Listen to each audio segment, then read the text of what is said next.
We're going to have a super simple outline here, okay? We're going to talk about first the benefits of open dialogue, and then we will discuss the cost of self-censorship. And so if you like this stuff, by the way, you'll see at the bottom, there's my regular site, which is drchloe.com. And then I made drchloe.com/independent, where I started posting all my independent thought, and I got deranked on Google. So I moved that stuff to makeachange.us. And so you can get more of this stuff over there. Um, so the first thing I want to talk about here is the gift of language, is organizing and labeling our thoughts. So inside of a busy, intelligent, active person's head, there's a million and one thought streams going on at any particular time. And when we speak or write, by definition, we're forced to choose one word at a time, and express one thought at a time. And that forces us to organize our thoughts and to label them with words. And labeling our thoughts has been shown to actually decrease amygdala activity. So labeling emotions scientifically has been shown to decrease amygdala activity, which is the region of the brain that gets really activated when, say, we see a python or a rattlesnake and we just go like crazy with fear. That's a helpful thing if we're out in the field and our entire brain is going to shut down on everything except for dealing with this threat. But it's a haywire response when the amygdala goes crazy because somebody, used the quote wrong pronoun, right? That's not the time that we need the amygdala to go crazy. It actually hurts the ability to problem solve and interact and deal with, even a discussion around that in a productive way.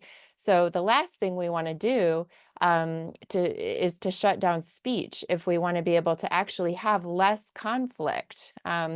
Because when the amygdala gets active, that's when people are more prone to go to violence because they're acting and feeling as if, they're under a truly dangerous threat.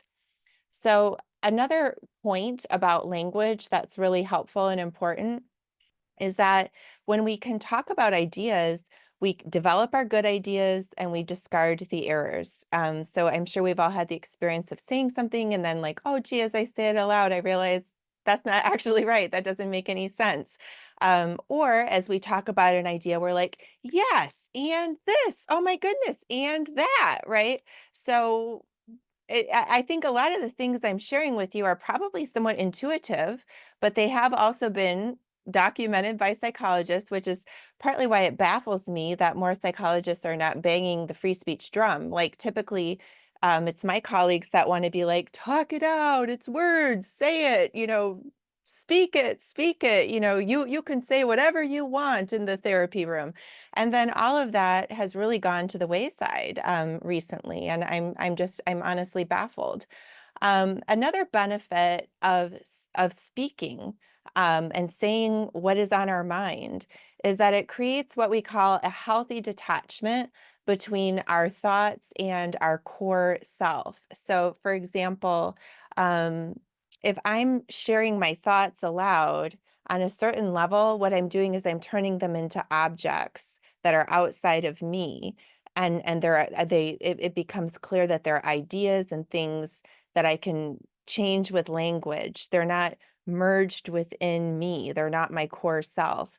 But when we don't allow people to speak and to talk about their ideas, they get what psychologists call like a fusion between their thoughts and their ideas, and it becomes somehow merged with their core self. And so the picture here is supposed to represent someone who's taking those thoughts and ideas and putting them external to him, and then he's analyzing them kind of in a metacognition style where he's taking what's inside and putting it out on the table to look at it, which is a healthy thing.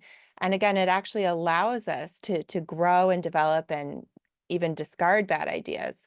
And when we can't do that, when we can't go through a healthy, natural process of coming to terms with ideas and developing or discarding them, then we have to do this pantomiming as if like, oh yeah, I see, I believe that now, like when you don't really believe it, right? We're just pantomiming.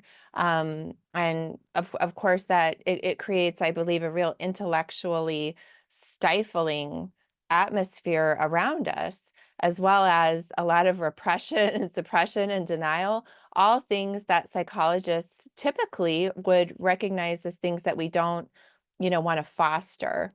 Other benefits of language is that it helps us with problem solving skills. So, I mean, it's been shown over and over that if you have a complex problem and then you have somebody solve it alone versus if they work together with a collaborative person who's also knowledgeable, they can work together and come up with ideas and solutions. But of course, if they're both terrified of saying the wrong thing or having the wrong idea, or being fired or getting canceled, they're really not thinking with their whole brain, and so we're stifling our problem solving skills. The benefits of language, remember, again, I said we're going to talk about two main things here. We're still in that first part, which is the benefits of language. So evolutionary psychologists have long said that language is probably one of the key reasons why humans were able to develop to such an incredibly sophisticated species. The ability to communicate and rapidly exchange information, rapidly form trust, has contributed to the progress of our society in ways that I just think we can't even imagine. It's this incredible pro-social tool, and so again, it shocks me that more psychologists are not banging the drum about free speech. Now, we're getting into part two here.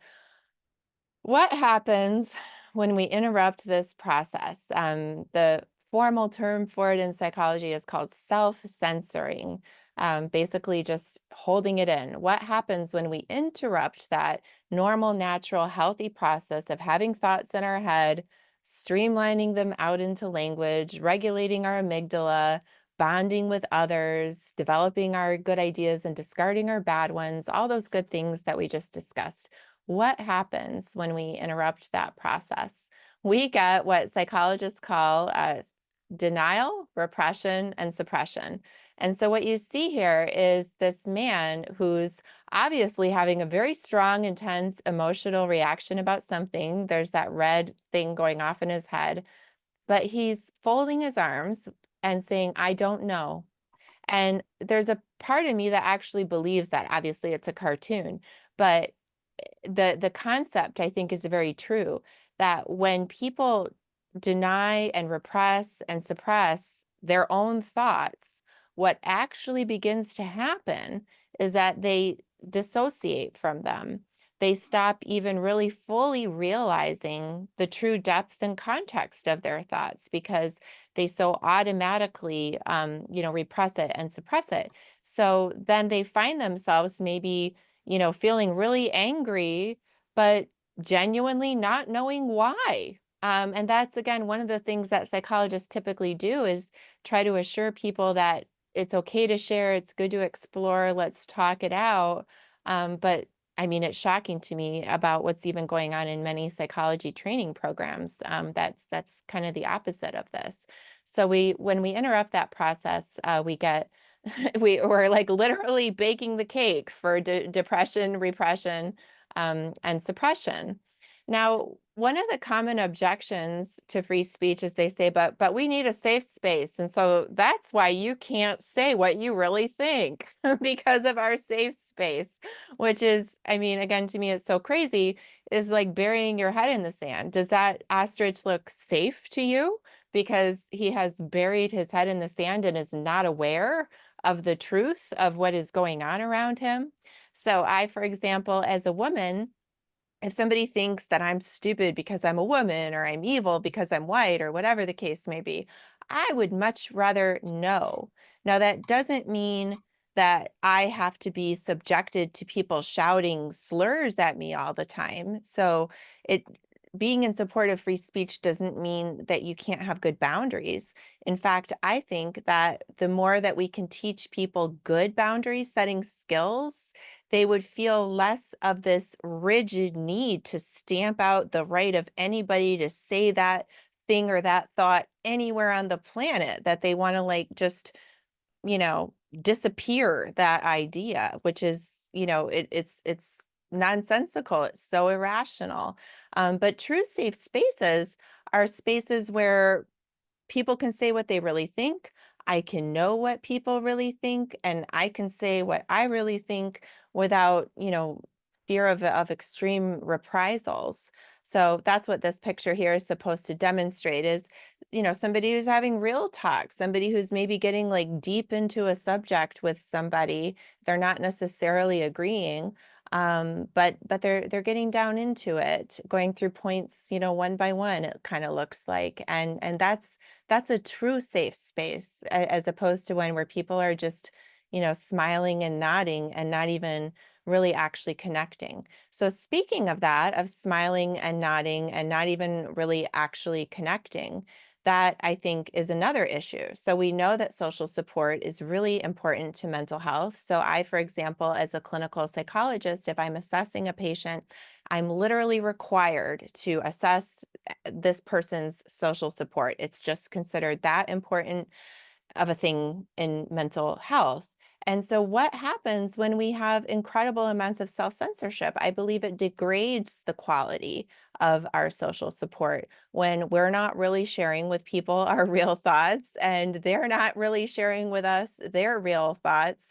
You know, what the hell kind of social support is that, right? I mean, there's especially when we think about the fact that even our Surgeon General has said that we're in an epidemic of loneliness in our society.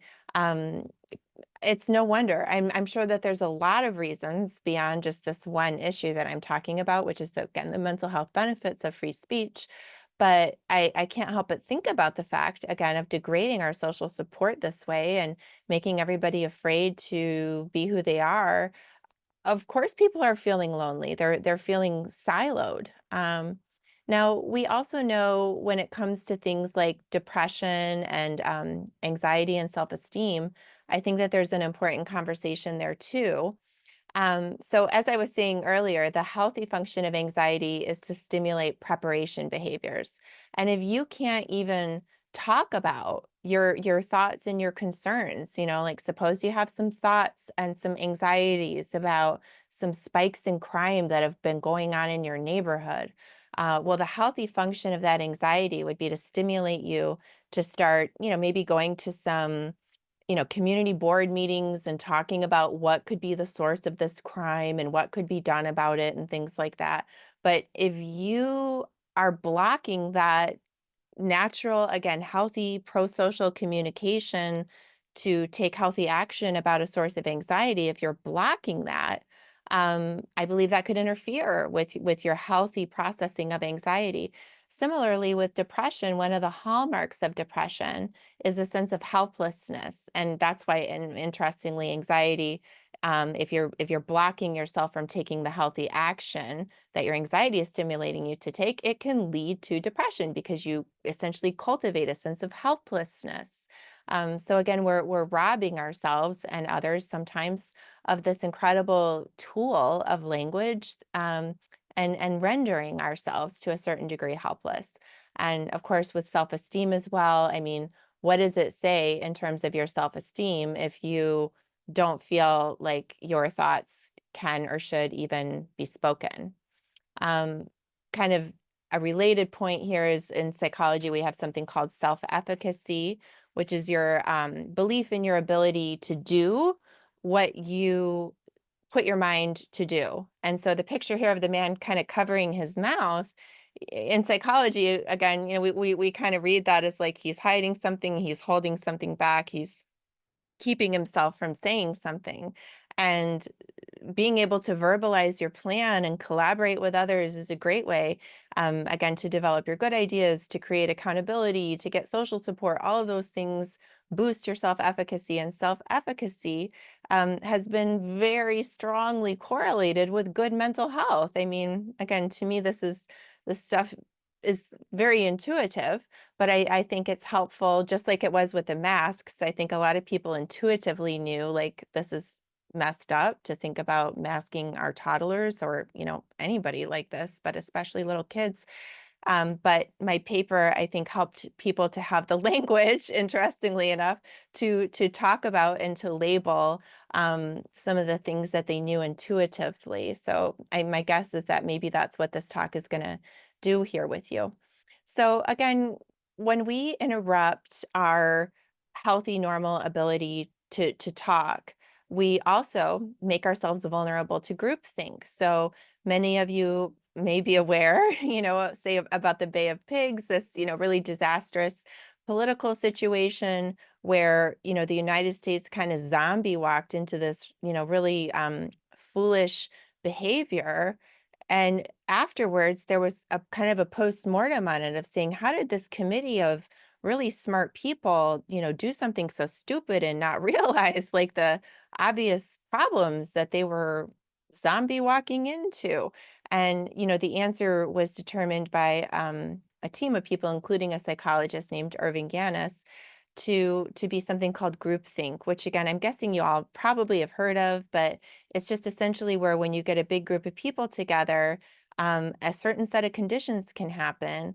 And next thing you know, the group has kind of like a death, by committee situation where they just suddenly lose all of their individual brain power and they start doing really foolish things. And Irving Yannis outlined 8 major parts. I only put 7 up here, but uh, of conditions that are associated with groupthink.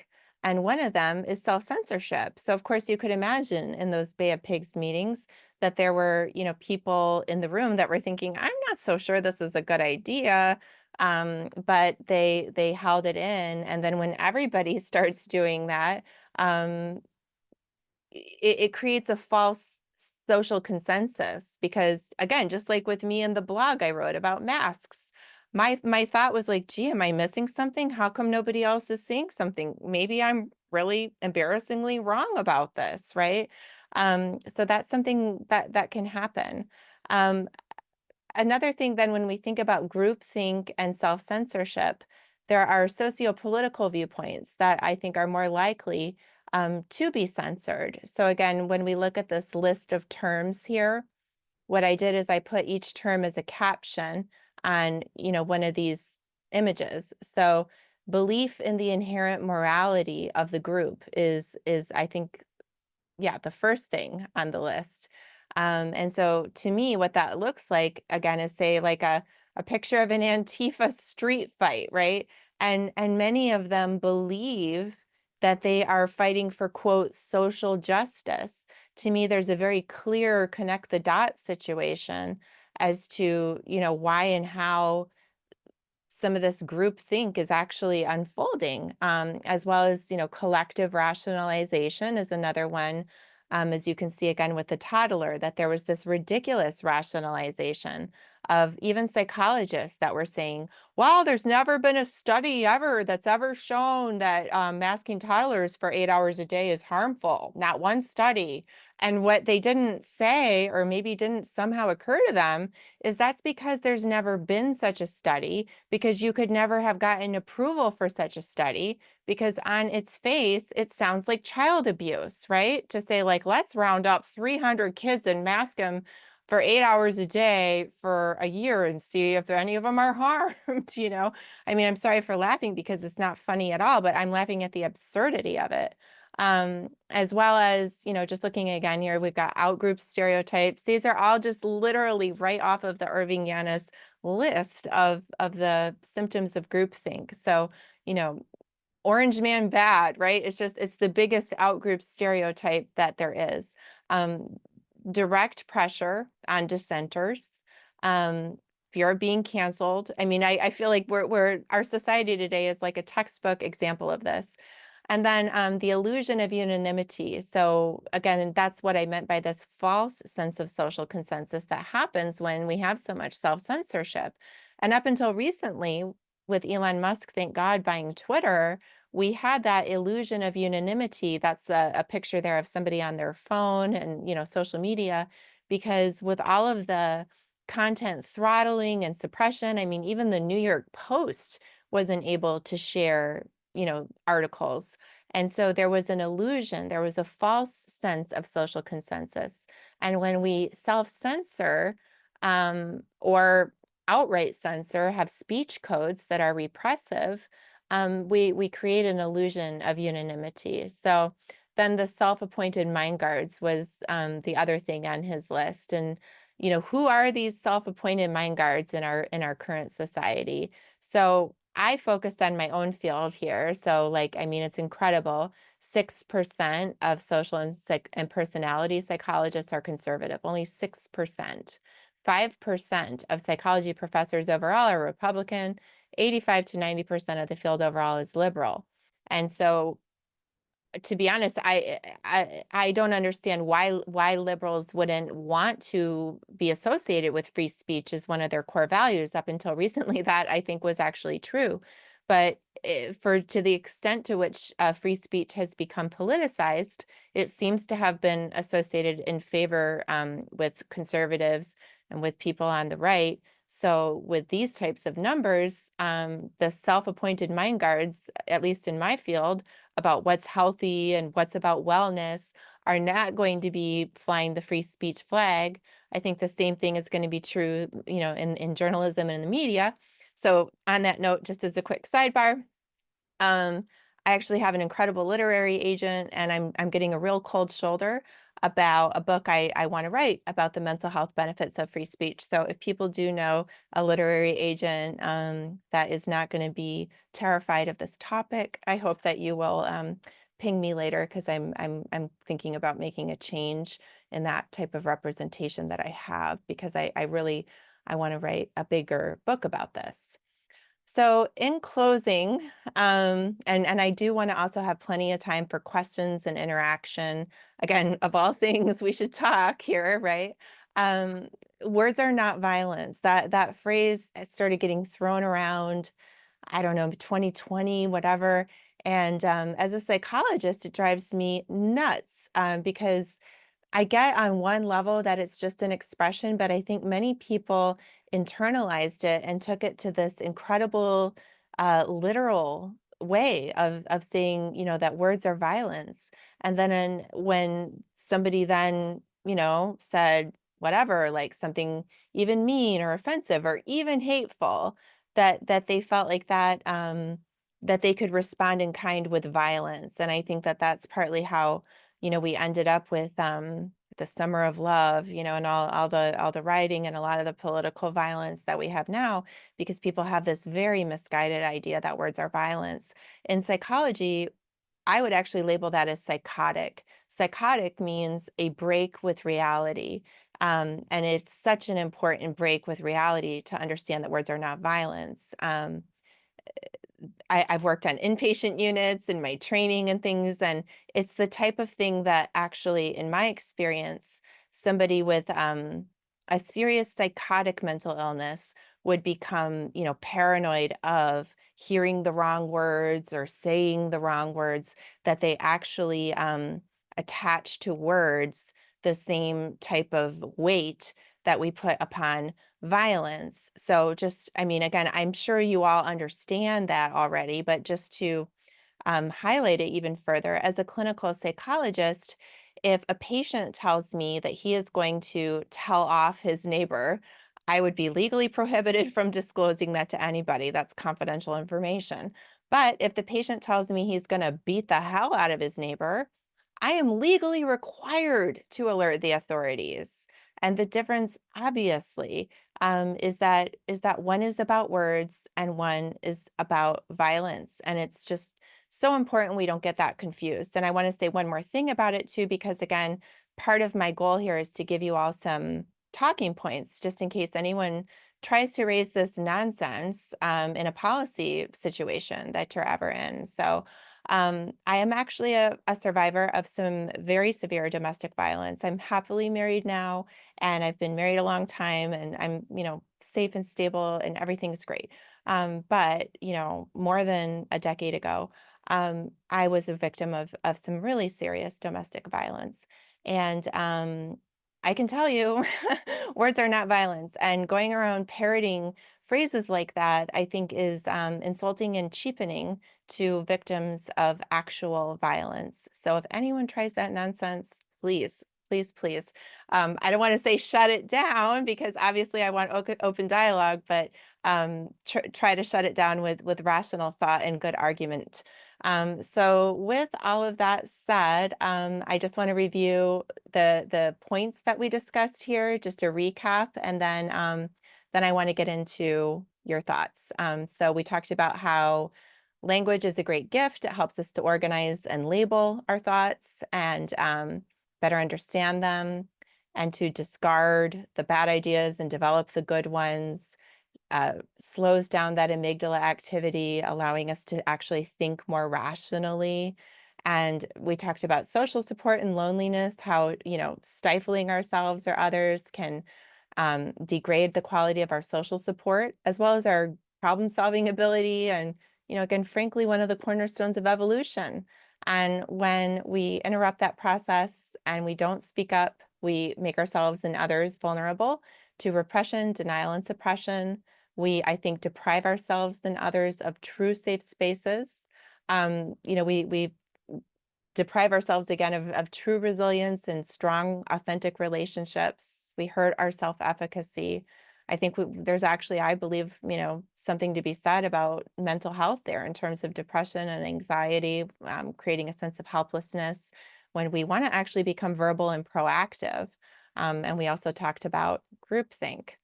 So with that said, I want to invite people to share, or if you want to challenge me on anything, by all means. I love to dig deeper. Maybe you'll even help me to realize something I need to realize.